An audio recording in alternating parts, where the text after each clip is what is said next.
Hi friends, இன்றைக்கி என்ன நம்ம வீடு ஸ்பெஷல்னு பார்த்தீங்கன்னா சிக்கன் கிரேவி தான் செய்ய போகிறோம். சிக்கன் வந்து 1 kg எடுத்து நல்லா மஞ்சத்தூள் போட்டு வாஷ் பண்ணி வச்சுக்கணும். அதுக்கப்புறம் தேவையான பொருட்கள் என்னென்னு பார்த்துக்கலாம். தேவையான பொருட்கள் வந்து பட்டை, கிராம்பு, நட்சத்திர சோம்பு, ஏலக்காய், 1 டீஸ்பூன் வந்து சோம்பு, 1/4 டீஸ்பூன் வந்து வெந்தயம் எடுத்து வச்சுக்கணும். அதுக்கப்புறம் என்ன அப்படின்னு பார்த்தீங்கன்னா, வதக்கிறதுக்கு தக்காளி, வெங்காயம் நல்லா இடித்து வச்சுருக்கேன். மிக்சியில் அடிக்கிறத விட இடித்து செஞ்சால் நல்லா சிக்கன் கிரேவி சூப்பராக இருக்கும். தனியாக வந்து இஞ்சி பூண்டு தனியாக பேஸ்ட் வந்து ரெடி பண்ணி வச்சுருக்கேன். ஓகேங்களா? எப்படி இப்போ சிக்கன் கிரேவி பண்ணலான்னு பார்க்கலாம் வாங்க ஃப்ரெண்ட்ஸ். இப்போ அடுப்பு பற்ற வச்சுக்கலாம். பற்ற வச்சுட்டு கடாயை நல்லா காய வச்சுக்கலாம். காய வச்சுட்டு ஆயில் விட்டுக்கலாம்.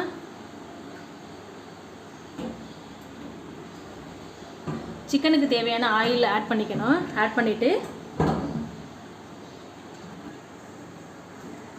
இப்போ எண்ணெய் நல்லா காஞ்சிடுச்சான்னு பார்த்துக்குவோம். நல்லா எண்ணெய் காஞ்சிடுச்சு. இப்போ தேவையான பொருட்கள்லாம் ஆட் பண்ணிக்கலாம். சோம்பு, பட்டை, கிராம்பு, ஏலக்காய், லைட்டாக வெந்தயம் எடுத்து வச்சுருக்கதை ஆட் பண்ணிக்கலாம்.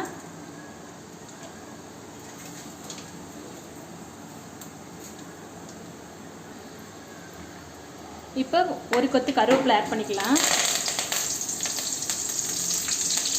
அதுக்கப்புறம் பார்த்தீங்க அப்படின்னா வெங்காயம் இடித்து வச்சுருக்கதை இதில் ஆட் பண்ணிக்கலாம்.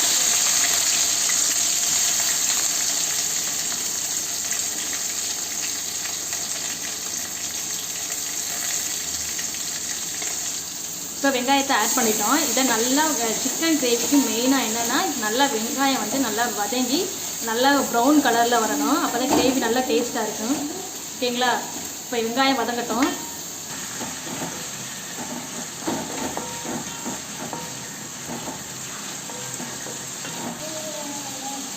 இப்போ பார்த்தீங்க அப்படின்னா வெங்காயம் வந்து நல்லா வதங்கிட்டு இருக்கு.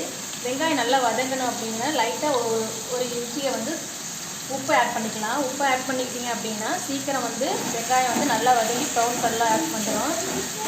நல்லா வதக்கி விட்டுக்கலாம்.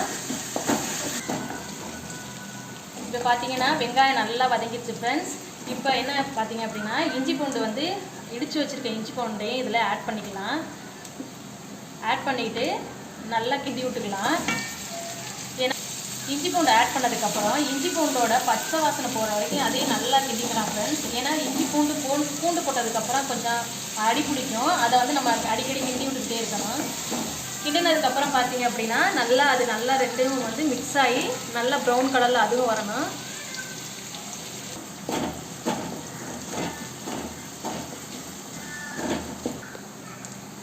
இப்போ பார்த்தீங்கன்னா ஃப்ரெண்ட்ஸ் இஞ்சி பூண்டு பச்சை வாசல்லாம் போய் நல்லா வதங்கி வந்துருச்சு. உங்களுக்கே பார்க்கும்போது தெரியும் இஞ்சி பூண்டு நல்லா வதங்கி வந்துருக்குது. இப்போ நம்ம வந்து கட் பண்ணி வச்சுருக்க தக்காளி பழம் 3 தக்காளி பழம் கட் பண்ணி வச்சுருக்க அதையும் நம்ம ஆட் பண்ணிக்கலாம். ஏன்னா சிக்கன் கிரேவிக்கு மெயினாக வந்து என்னென்னு பார்த்தீங்கன்னா தக்காளி தான். தக்காளி போட்டு நல்லா வதங்கினாலே அது ஒரு டேஸ்ட் இருக்கும். இப்போ தக்காளி வந்து நல்லா வதங்கிட்டு இருக்கு ஃப்ரெண்ட்ஸ். இது ஓரளவு வதக்கி விடுவோம். இப்போ பார்த்தீங்கன்னா தக்காளி வந்து ஓரளவு வதங்கி வந்துருச்சு ஃப்ரெண்ட்ஸ். இப்போ வந்து நம்ம என்னென்னு பார்த்தீங்கன்னா இந்த மஞ்சத்தூள் போட்டு வாஷ் பண்ணியிருக்க சிக்கனை எடுத்து நம்ம அதில் ஆட் பண்ணிக்கலாம்.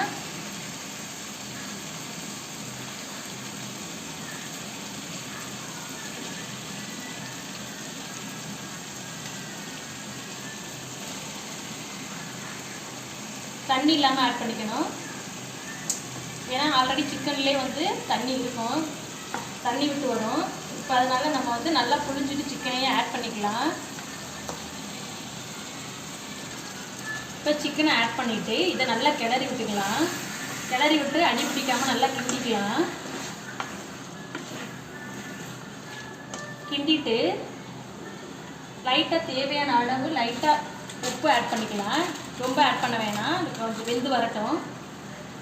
லைட்டாக உப்பு ஆட் பண்ணிவிட்டு இதை கிண்டி சிக்கனை நல்லா கிளறி விட்டுட்டு மசாலாலாம் படுற அளவு கிளறி விட்டுட்டு இது என்ன பண்ணணும் அப்படின்னா 50 to 20 minutes வந்து நம்ம அப்படியே மூடி போட்டு வேக வச்சிடலாம். சிக்கன் வந்து நல்லா வெந்து வரட்டும். அதுக்கப்புறம் லாஸ்ட்டில் மசாலா பவுடர் ஆட் பண்ணிக்கலாம்.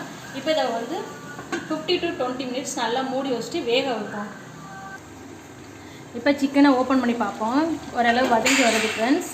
இதில் பார்த்திங்க அப்படின்னா சிக்கனில் ஆல்ரெடி தண்ணி இருக்கிறதுனால இந்த தண்ணிலாம் விட்டு ஓரளவு வெந்துக்கிட்டு இருக்குது.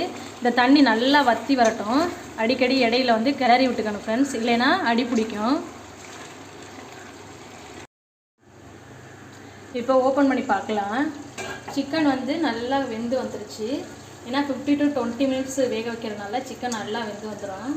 இப்போது நம்ம ஆல்ரெடி வந்து லைட்டாக உப்பு ஆட் பண்ணியிருக்கோம். இப்போ தேவையான அளவு வந்து உப்பு சேர்த்துக்குவோம். உப்பு சேர்த்துட்டு நல்லா வந்து கிளறி விட்டுக்குவோம். நல்லா கிளறிட்டு உப்பு எல்லாம் போயிட்டு ஆட் ஆகிற மாதிரி நல்லா கிளறி விட்டுட்டு இப்போ தேவையான மசாலா பொருட்கள்லாம் நம்ம ஆட் பண்ணிக்கலாம். இப்போ மசாலா பொருட்கள்லாம் நம்ம ஆட் பண்ணிடலாம். மஞ்சத்தூள், குழம்பு மிளகாய்த்தூள், மல்லித்தூள், அடுத்து வந்து கிராம்பு. இப்போ நம்ம மஞ்சத்தூள் ஆட் பண்ணிக்கலாம். மஞ்சத்தூள் வந்து நம்ம ஆல்ரெடி ஆட் பண்ணி தான் வாஷ் பண்ணி வச்சுருக்கோம் சிக்கனை. அது இருக்கலாம்.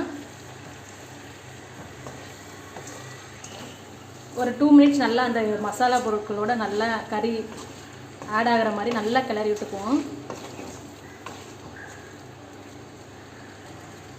உங்களுக்கு காரம் அதிகமாக வேணும்னா இன்னும் கொஞ்சம் மிளகாத்தூள் ஆட் பண்ணிக்கலாம். இல்லை காரம் போதுமான அளவு இருந்துச்சுன்னா ஓகே. எனக்கு காரத்துக்கு தேவையான மிளகாத்தூள் நாங்கள் ஆட் பண்ணிக்கிறோம். ஆட் பண்ணி நல்லா கிளறி விட்டுக்குவோம். ஓரளவு மசாலா பொருட்கள்லாம் வந்து சிக்கனில் ஆட் ஆகிடுச்சு. நல்லா கிளறி விட்டுட்டு மிளகாத்தூள் பச்சை வாசம் போகிற வரைக்கும் நல்லா கிளறி விட்டு இப்போ தேவையான அளவு 1 கிளாஸ் தண்ணி ஆட் பண்ணிக்குவோம். கிரேவி நிறைய வேணும்னா நிறைய தண்ணி ஆட் பண்ணிக்கலாம். 2 பேர் 3 பேருக்குன்னா கொஞ்சமான தண்ணி ஆட் பண்ணால் போதும்.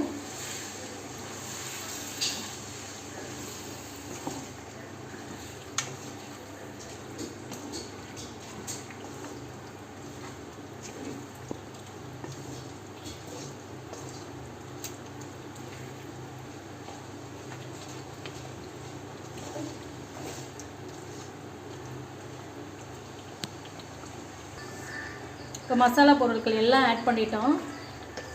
ஆட் பண்ணிவிட்டு இதை வந்து ஒரு 5 மினிட்ஸ் வந்து நல்லா மூடி போட்டு மூடி வைப்போம். ஏன்னா அது எண்ணெய் பிரிஞ்சு அழகாக கிரேவி பக்குவத்துக்கு வரும். மூடி வச்சுக்குவோம் ஒரு 5 மினிட்ஸ்.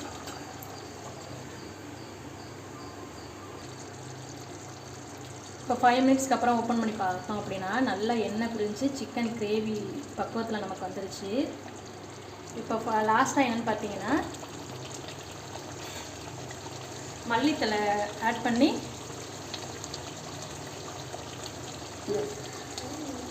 மல்லித்தலையை ஆட் பண்ணிவிட்டு லைட்டாக கிளறிட்டு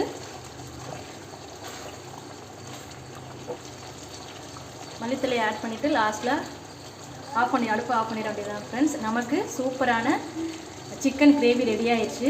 உங்களுக்கு இந்த டிஷ் பிடிச்சிருந்துச்சு அப்படின்னா லைக் பண்ணி ஷேர் பண்ணி கமெண்ட் பண்ணுங்கள். மறக்காமல் சப்ஸ்கிரைப் பட்டனை வந்து கிளிக் பண்ணுங்கள். ஏன்னா நான் உங்களுக்கு போடுற வீடியோ வந்து நோட்டிஃபிகேஷனாக வரணும் அப்படின்னா பக்கத்தில் உள்ள பெல் ஐக்கானையும் கிளிக் பண்ணுங்கள் ஃப்ரெண்ட்ஸ். ஓகேங்களா?